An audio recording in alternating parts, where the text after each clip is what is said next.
Wow, Sandra, you know, you always give me something to work with. What a truth that is. The honest cry of breaking hearts better than a hallelujah. Where do you go from there? I think I can go home now. Yeah. But for some reason, and I speak from personal knowledge, we've got to put it on, right? Even Louis, I even had to do a clown to have a way that was safe enough to channel my breaking heart. Because you're brought up that this is good and this is bad, and no one wants to hear your dirty laundry, no one wants to be burdened. They got enough of their own problems. You know, what's your job? Your job is to make people's lives better, to help them, to serve them, to support them, to be kind to them, to love them. And although I take that to heart, that is my commitment, is to do that. It is not withstanding that same consideration and love and care for myself. So I stand here, you know, all these years later, still learning that lesson. Isn't that familiar? Right? We're still learning how to take care of ourselves. And bless us, you know, bless our hearts. We still operate, some part of us thinking if we have this or know that or have more money here or be able to take a little more time off, we'd be more centered, or we had a better job, you know, that we could express our passion in, that we really loved, that would allow us to be creative and artistic and kind of let our soul be seen. If we had all those things, we would have a much better life. We would be able to then really be who we were.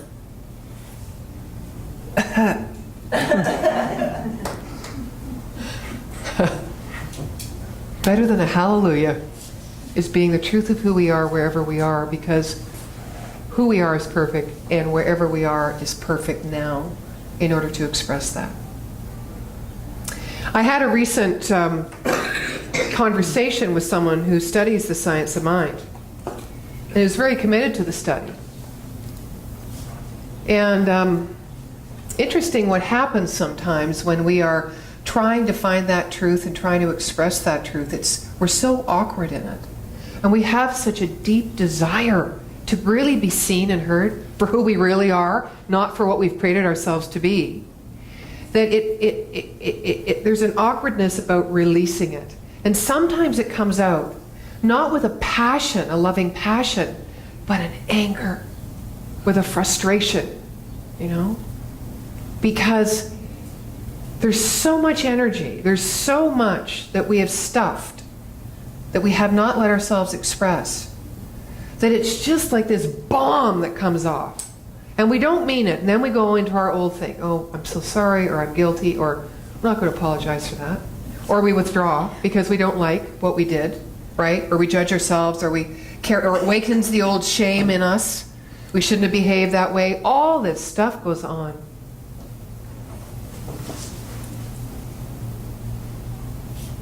How do we see it's the right and perfect thing at the right and perfect time that's just happened? How do we know that? How we know it is because there's only one thing, truly, that's going on.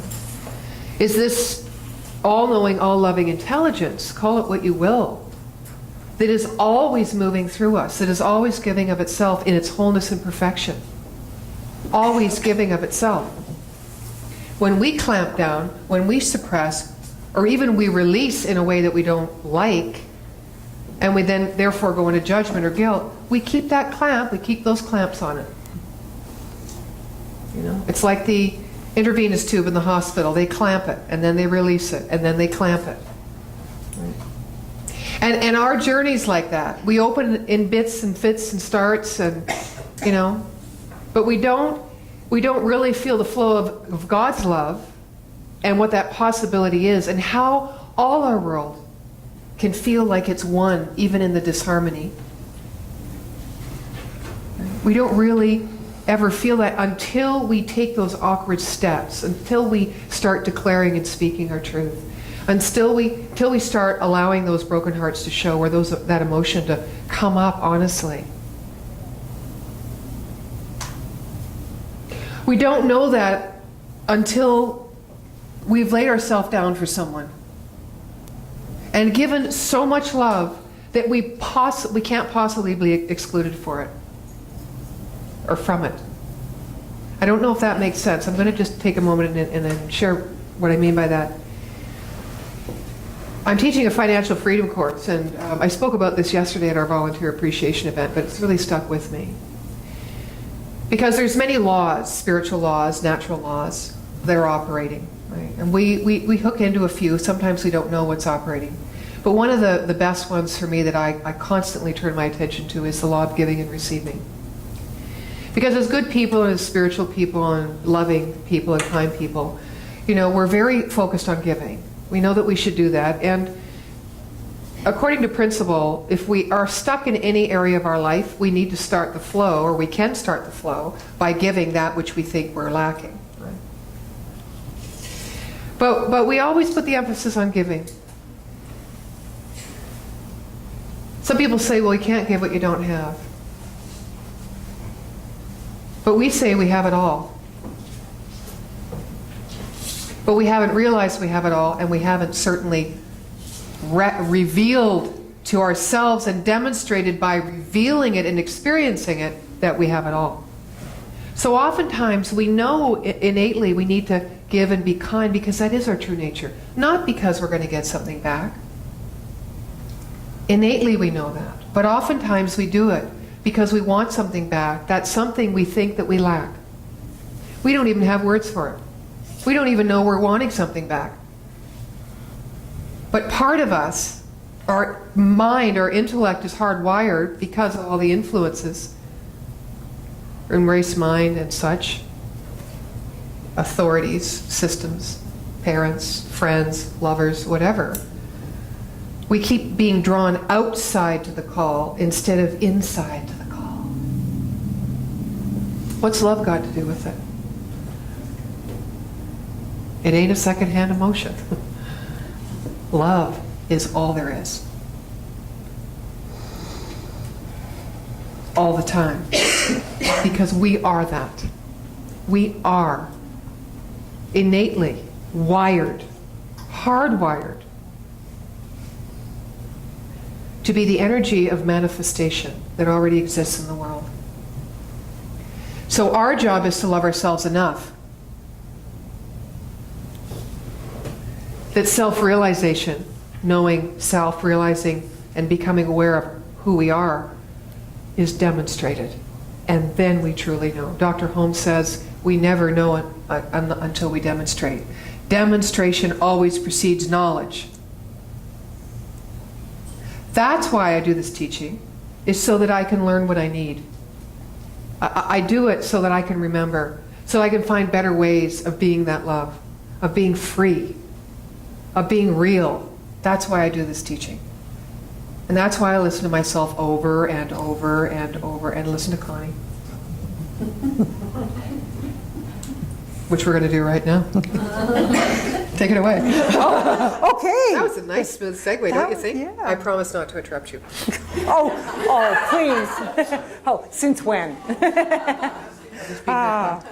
Well, we've been having an absolutely incredible conversation this weekend that's been ongoing. The conversation that we've been having, and why she asked me to speak this morning, is because the conversation that we've been having is so integral to the topic that you're going to be speaking about for the next month, is it? You're going to be doing 2 months. 2 months. 2 months. Okay. So what we're talking about is this idea of manifestation. Anybody here? Does anybody other than me? Do you like to manifest things? Oh, good. I'm not the only one that likes things. Okay. So I think we all like that. We all like to have things, and we all like to manifest things. And I think sometimes that we get attached to the thing. Anybody relate to being attached? Okay, good. Then we're all on the same page. So what does love have to do with it? And what the conversation that we're having is this idea that it's really not about the thing. It's about who we're becoming in the journey of manifesting the thing that we desire, or the thing we think we desire, because there's really something bigger going on that really knows what it is that we really desire, and it usually isn't what we think it's going to be. So we think that we know what we want, but the truth is, our egoic mind, our intellect, we think we know what it is that we want. But really, what's for our highest and best is right where we are.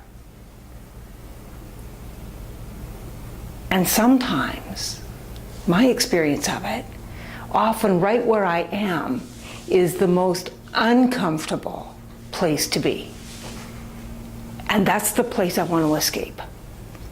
I want something out there. I want to create something new. I want a new experience. I say, no, this isn't it. This can't be it, because this doesn't feel good, and because, spirit, if it's all good, it's all perfect, it's all love, it's all light, it's all joy, then I should be feeling that right where I am. And if I'm not feeling that, then right where I am isn't the right place to be. Anybody ever feel like that? That we want to run away from who we are, what we've created, where we are, and that is exactly where we need to be. And how do we know that? How do you know that right where you are is the perfect place to be? Because you are there. That's how you know that whatever it is, because we are manifesting all of the time. And if you don't think you're very creative, think again, because you are. Because you've created right where you are. So here's what I've realized is, because I have a tendency to be a bit of a drama queen. And so I know that surprises you that know me well. And so I've had this propensity to create a life that is bigger than life. Well, and that's because I wanted to feel alive. So, create this stuff, but what I've realized is often in the creation of that bigness, that dynamic expression and experience of life, that isn't the answer. Often the answer is right where I am, in the middle of the mess. You see, I use that often, or have in the past, as a way to escape where I am. And where I am is usually the perfect place to be. Well, not usually, always the perfect place to be. Yes, you have something you want to say about that? Are you going to tag me? I know, because you have something you want to add to that. Yeah. Yeah, okay, come on, stand up. Come on. So the topic also, the byline was power to the particular. Mm-hmm.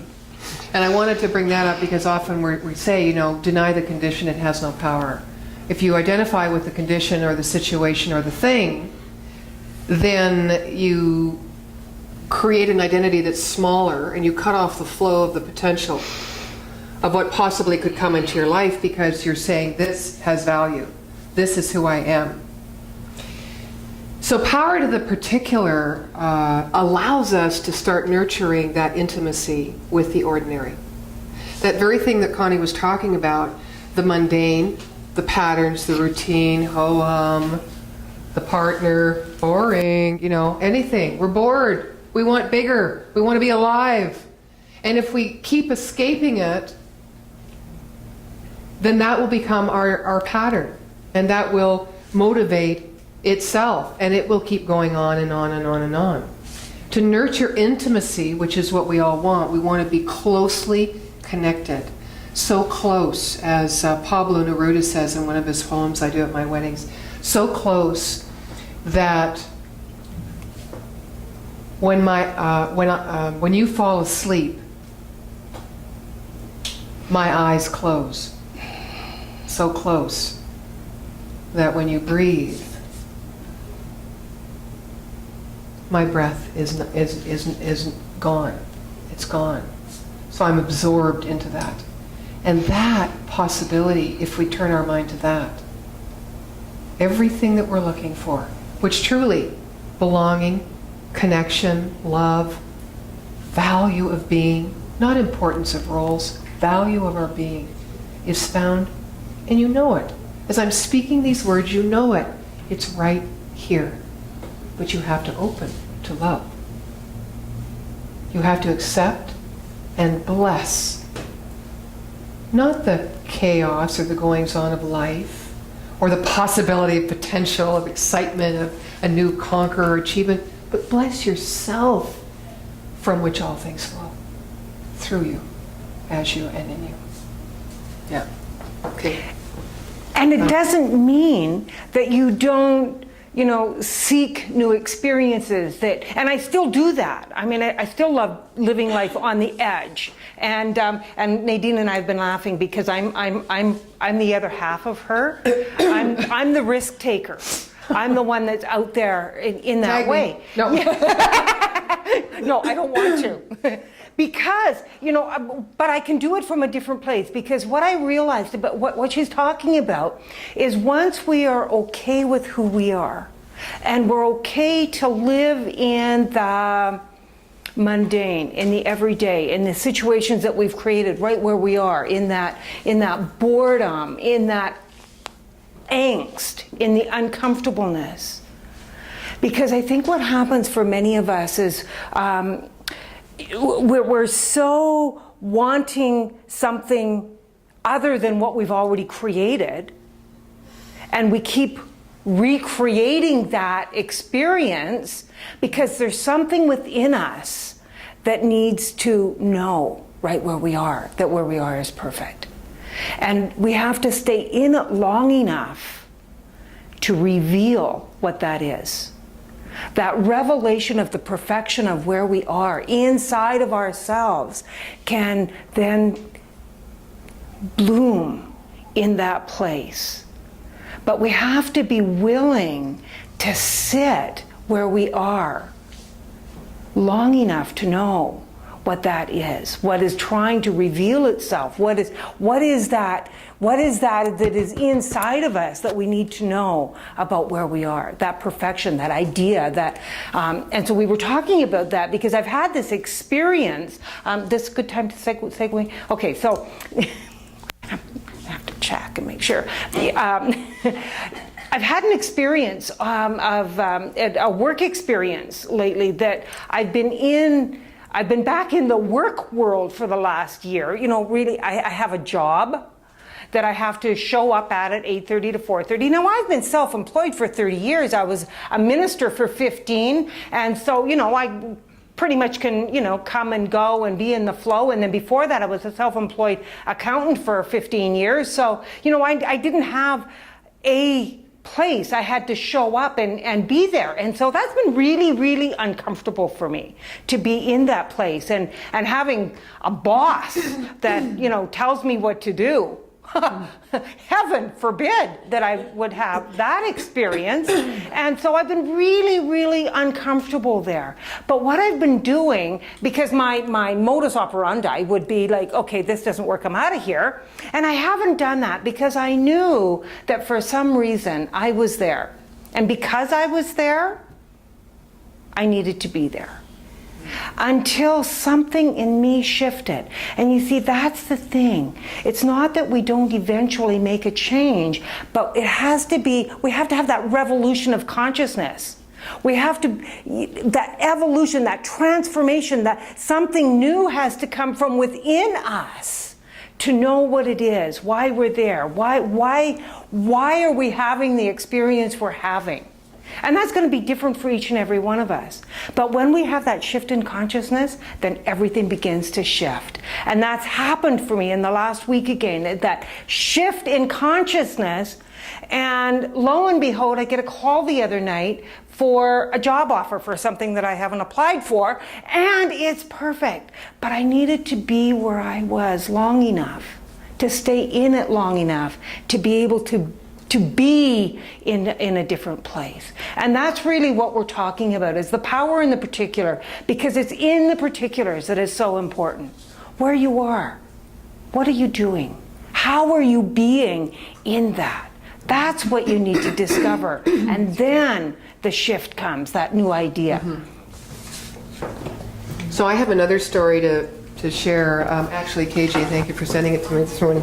Yeah. some of you may have heard it before, but I think it's a great illustration of what we're trying to say today, in that if you are where you are and you make the most of where you are, to the point of opening yourself up beyond what you ever thought was possible before, to let life in. See, when we let life in, we let life out. So the story is the one about the flight Delta 15 on 9/11. It, along with many other planes, landed in Gander, Newfoundland. Oh, that's, yeah. Yeah. And I was reading it this morning, and I haven't, of course, read it for all those years. And when the call came to land the plane, the pilot told the passengers a white lie. They said there was like a part that was not working and they needed to land to fix it. And when the plane landed, some 20, 40 minutes later, they saw all these other planes landing in a very quick succession. And the pilot came back on the airwaves and said, well, you know, when we said this was the reason, I guess you now know it's not the reason. This is the real reason. And so they had to stay on the plane for hour after hour after hour. And they were being kept informed, honestly, about what was going on, but they could not leave the plane. They tried to call their friends in New York, the Pentagon, World Trade Center. They were able to get the Canadian operator, but not the American one, because all the lines were jammed and busy. And then they were told their order of deplaning, which was, I think, 52nd plane. So they had to wait until 24 hours on the plane. So food was brought in, everything was brought into them. And of course they started to chat and connect through their broken heart, not their hallelujah. After that, they couldn't leave the area because Gander apparently had at that time 10,400 people. And the number of passengers on the planes that had landed equaled 10,500 people. And they needed food. They needed places to stay. They needed laundry. They needed all sorts of things. So the story continues that that town rose to the occasion. They opened their doors of their homes, of the schools, the laundromats, the restaurants. Those people were fed for nothing. They didn't charge them anything. They gave them tours. They gave them hikes. The children entertained them. They gave them a concert. They treated them royally for 2 days. They came back on their plane, and the flight staff had gone to a motel, so they had not, and this story is being told by one of the flight staff, excuse me, they had not known what their passengers were doing. So when they got back together on the plane, they started to hear these stories one after the other, tears flowing from the people who were telling the stories of the welcoming, the kindness, the love, the inclusion. The person telling the story was saying that they were recording or exchanging addresses and phone numbers and emails. They became a family through tragedy. And we know how it is when we find somebody that we can relate to in times, in hard times. Usually those people that we've met are friends for life.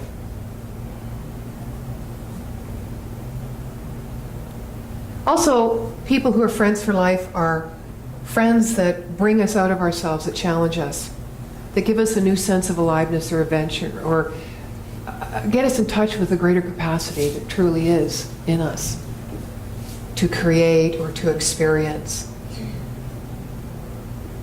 And so that's a wonderful story, I think, because something greater was going on there. And hearts were opened. Hearts were opened, and look at the sense of belonging and connection. Look at that. And now think for a moment of a time when you wanted to love but were afraid. You wanted to risk but were afraid. You wanted to say something but you swallowed it. Think of a time. That doesn't feel so good. It's within us to manifest love from which all things flow. All things. The doors, the gates of creation are opened when we are. And so it is. And so it is.